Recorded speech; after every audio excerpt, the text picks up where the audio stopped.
Who is the most dangerous villain from the Despicable Me movies? Was it Gru, El Macho, or the Vicious Six? Or perhaps, the Minions? Well, what if they're not as dangerous as the propaganda claims? Today, I will defend them all, and we'll start from the very beginning. Because before humans, there were minions. And they were the villains behind the scenes in many timelines and places. They destroyed a dinosaur. Then, they helped the ancient Egyptians build the pyramids, before crushing them with it. During the Middle Ages, they turned Count Dracula into dust. And after that, they launched Napoleon into the sky. But don't blame them just yet. The minions had a simple ambition. They see a villain, they think, the new boss. Their entire purpose was to serve the most evil and baddest master. And then, they found Scarlet Overkill, the first woman to ever rise to the top of the supervillain world. Now, let's take a look at her life story. She came from nothing. She was broke and abandoned, left alone in a brutal world that eats the weak and rewards villains. And in that kind of world, Scarlet chose to create her own destiny and to reach the top on her own. So, some people may call that evil, but I say she was inspiring. She was a role model for future villains worldwide. And she was a feminist activist before it was cool. Because her actions, which placed her on top, inspired countless women to aim higher and become more than what the world expected from them in 1968. Back then, the world expected housewives, but Scarlet was a role model for many young women and girls. With her obedient husband Herb by her side, she was unstoppable.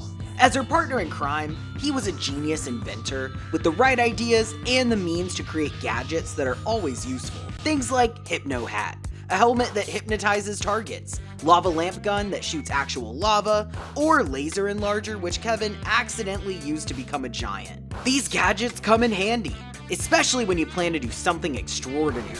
And what did Scarlet plan to do to solidify her position on top of the villain pyramid of power? She wanted to steal the crown from the Queen of England, not for money or fame, but to prove to the world what one woman can do. And the crown was her ticket to a progressive global influence of both men and women. Some people say this was stealing, but I say it was a repossession. Half the crown jewels were stolen anyways. She was just taking them back. An honest battle between dames, if you will. And if you think the queen was just an ordinary monarch, I will remind you that this was in the late 1960s, and the protests of anti-colonials and student activists took place around the world against the British royal family. And sure, the Queen of Britain is just a ceremonial role. Executive power lies with the Parliament. But for Scarlet, it wasn't about power only. It was about prestige. And who says she wouldn't be able to take the power from the Parliament? So, perhaps Scarlet thought she could do a better job. And she was already loved and respected among the villains, so why not try to dominate the world as a legitimate queen? And there's nothing wrong with overthrowing a queen. It's how people become monarchs. You destroy the previous family, you crown yourself, and you pass the crown down to your children. Elizabeth's ancestors became monarchs solely due to the right of conquest. It's the cycle of life. If you can't defend your crown, you don't deserve it. And when the minions betrayed her and Bob became the new king, what did she do? What any respectable villain would. She wanted revenge, and she wanted the crown. So if you like the minions, you may hate her, but you can't say that the move against them wasn't justifiable. Because look what happened to that poor dinosaur, and to Count Dracula, and even to the great Napoleon. The minions were their end. So you can hate Scarlet Overkill for whatever reasons you may think of, but you can't deny her talents. And when young Gru took the crown from her, minions, as they often do, switched sides and followed their new mini-boss. But that's another story. And that story begins with an old school villain named Wild Knuckles. Wild built his name back when reputation meant everything. This was before gadgets and before flashy tech. And Wild Knuckles wasn't just an ordinary villain. He was the founder and leader of the Vicious Six, the most feared villain group of its time. And guess who was its biggest fan? As a child, Gru considered Knuckles to be the greatest villain of all time and dreamed of being just like him. Wild Knuckles and the Vicious Six were on top for a while. They were all skillful in their own way.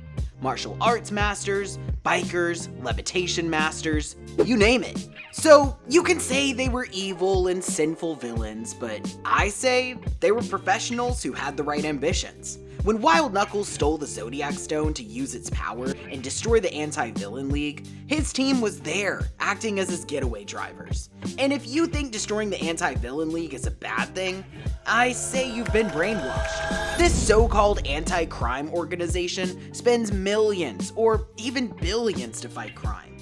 On paper. But in reality, I say they're nothing but a corrupt team of fraudsters whose true goals are world domination, control, and gain of wealth through their advanced tech. And their fight against villains is nothing but an attempt to get rid of the competition. But the sad thing about betrayal is that it doesn't come from enemies, it comes from friends. And after the heist, when the Vicious Six members decide to take the Zodiac Stone and drop Wild into that lake, Wild Knuckles took it personally, and revenge was on its way. But what he didn't expect was that the young boy would steal the Zodiac Stone from his former friends. And when he found Gru, he didn't just use him to achieve his goals, he guided him. He showed him what it means to be a real villain. It wasn't just about stealing or causing chaos, it was about honor and loyalty, the old school way. So you may attack this man as much as you want and call him evil, but how many evil men do you know that will mentor a young talent? Wild was a good teacher, and only a great man can transfer his useful knowledge to a kid with potential. Meanwhile, our small yellow friends practice kung fu, hoping to rescue their kidnapped mini-boss and save him from the legendary villain. But Wild Knuckles wasn't a threat to Gru anymore. He became his mentor. He even took him on a heist to steal Mona Lisa from the Bank of Evil. And that's how Gru became the despicable villain we all love. And for that, we can only thank Wild Knuckles. So you can call him a villain or a thief, but I say he was the king who refused to let cowards and betrayers sit on his throne. And he took his revenge on his former friends with a little help from Gru and the minions who had enough time to become kung fu masters. And with the powers of the Zodiac Stone, they turned them into rats, which was appropriate considering they were traitors. The next villain had all the things a villain could possibly want. A pet shark, lots of useful gadgets, and a good reputation. And he just needed a better barber. People say that Vector stole the Egyptian pyramid like it's some type of unforgivable crime. But let's be honest here, who even needs the pyramid anymore? It's an old, dusty structure full of dead pharaohs and walls covered in symbols that most people can't even read. It's been sitting there for thousands of years without any real purpose. So you can call Vector a villain for this, but I say Zahi Hawass is the real villain. Minions didn't build the pyramid so that he could get rich from his archaeology books and the tourist trips in Giza. They built them to serve the ancient Egyptians because they were their big boss in the past. But now, the ancient Egyptians are gone, and there are modern Egyptians. Sure, the pyramids generate tourist revenue and give modern Egyptians something to be proud of, a glorious past, and having one of the 7 wonders of the world in their country. But I say, it's time for the world to move forward and build something even greater, or at least try. I say Vector did them a favor, more space for new modern buildings and fewer annoying tourists. And even if you don't agree with my arguments, let me tell you one thing. Vector aimed for the approval and respect from his father, Mr. Perkins, by becoming the world's #1 villain and carrying on family legacy. And to achieve that, he needed that pyramid. And he didn't destroy it, he placed it in his backyard. Bro just wanted daddy to hug him. You also can't help but admire Vector's entire estate. His house with a sophisticated technology and his fish. What other villain has a shark as their bodyguard? And sure, he stole the moon from Gru, but they were competitors. 2 great villains fighting for the top position, both trying to be the greatest villains of their time. Vector saw an opportunity and he took it. And Gru was the one who stole the moon, so Vector only stole from a thief. Some people would say it was an ungentlemanly move to kidnap the girls and use them to his advantage, but I say everything is permitted in love and war. And this was a personal war. I say Vector took initiative, he adapted, and he executed the plan perfectly. And in the end, he accepted his defeat with dignity, like a real supervillain. So you can hate Vector for many reasons you come up with. You can say that his dance moves are questionable, or that his barber is bonkers, or that he doesn't think outside of the box since he's living in one. But you can't put him on trial and call him evil. And if you do that, I'll be there to defend him. Because my clients are all important, and they all deserve to be heard. I don't discriminate. I defend nerds and macho villains with the same enthusiasm. The next villain is the famous macho Mexican with the tattoos. And no, it's not Danny Trejo. It's the one and only El Macho. El Macho faked his own death in one of the most legendary moments in villain history, riding a shark while covered in dynamite. You can't get more epic than that. Everyone thought he died, but he disappeared. And he didn't just hide. He built a new life, a successful business, and a loving family. But square life isn't for everybody. If you had an exciting past as a legendary supervillain, things like running a restaurant, exotic dancing, and taking your kid to school may become boring eventually. So, El Macho returned to the life of crime, chasing the thrill and power like in the old days. And when he came back, he did it with the PX41 serum, which turns living organisms into indestructible, purple, vicious war machines. So you can't blame the man for wanting to do what he felt was right for him. It was his passion. And I say, the world would be better under his rule. For starters, there would be 5-star Mexican restaurants everywhere. Not some cheap fast food tacos, but the real deal. And his restaurants would probably become known globally. Now, I'm not saying that every 5-star Mexican restaurant owner should try to dominate the world just because of the delicious enchiladas or nachos, but it would be refreshing for a change. Look who runs the world now, and look at the results. So I'm saying, maybe, just maybe, El Macho would do a better job. And a family man like him, I'm sure he would do a lot for the community. And he would probably keep the violent criminals under control. After all, El Macho wasn't a monster, but a man with a loving family who enjoyed salsa. And I know what some people might say. He used the serum on the minions. But let's look at things clearly here. Minions were loyal, sure. But were they harmless? They ended dinosaurs, kings, emperors, every boss they ever had. They were out of control from the moment they came out of the ocean. So El Macho turned them into powerful beasts that he could control. He saw a bunch of yellow liabilities, but he also saw potential. You can call this evil if you want, but if Napoleon had been as smart as El Macho, he might have lived longer. Meanwhile, the Anti-Villain League, an organization that claims to control crime, didn't even know El Macho was alive, let alone building an army right under their noses. They needed a former villain to do their job for them while they sat in their underground base and drank tea. And let me tell you something about El Macho's machismo. In a world of unmanly, nerdy villains who hide behind their gadgets, I say a villain like El Macho is necessary, and I bet a huge number of ladies would agree. I say his machismo is a reflection of a real Mexican who can drink a few bottles of tequila on a Saturday night and rob a bank on Sunday morning. And while El Macho robbed banks and drank tequila, a kid known as Balthazar Brat became a Hollywood celebrity. Brat was everywhere, a star of a popular TV show. He had millions of fans, and then one day, he had to go through puberty like we all did, and that ruined him. Hollywood canceled his show and turned its back on him. They had no desire to understand his troubles or to help him restore his fame. So he decided to take revenge on them. And before you call him unstable or evil, let's think about Hollywood for a moment. It's an industry that builds kids up, uses them, and then throws them away the moment they're no longer profitable. Brat came up with a genius plan to destroy Hollywood using super sticky bubblegum and a giant robot to make it float away into outer space. Meanwhile, the minions were in prison, and they bullied everyone in there, just like they did throughout our entire history. But let's go back to Brat.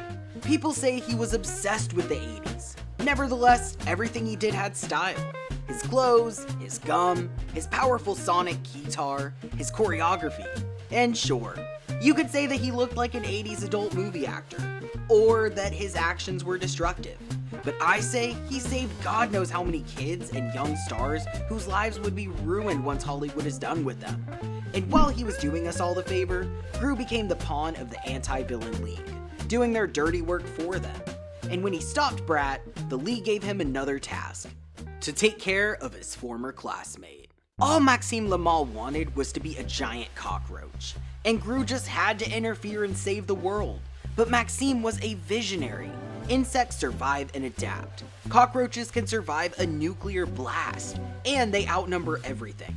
So Maxime figured out a way to dominate the world by turning humans into human-cockroach hybrids. His ultimate goal was to build a massive army of these mutants to conquer the world and rule as the greatest supervillain in history.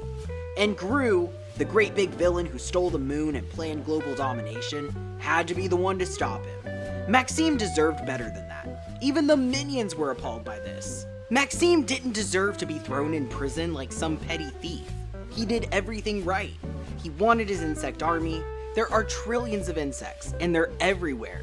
In your walls, under your bed, in places you don't even want to think about. They are probably close to you at this very moment. And cockroaches survive poison, radiation, being stepped on. Turning humans into something that doesn't panic, multiplies fast, and doesn't die instantly would be a game changer. Maxime Le Mal had a clear plan. And you can say it's controversial or even evil, but I say he was a visionary who wanted to build a new and powerful insectoid humanity. And while he was planning to rule the world as a human cockroach, another aspiring young villain had different plans. Poppy Prescott wanted to steal Lenny the Honey Badger, a villainous high school mascot. She believed this would help her prove herself worthy of admission. She was an admirer of Gru's infamous career, but she was also a talented and cunning young villain. And in order to steal Lenny, she needed help from Gru. So she blackmailed him, threatening to reveal his identity. And it worked. A 14-year-old girl blackmailed and used the skills of one of the world's greatest villains.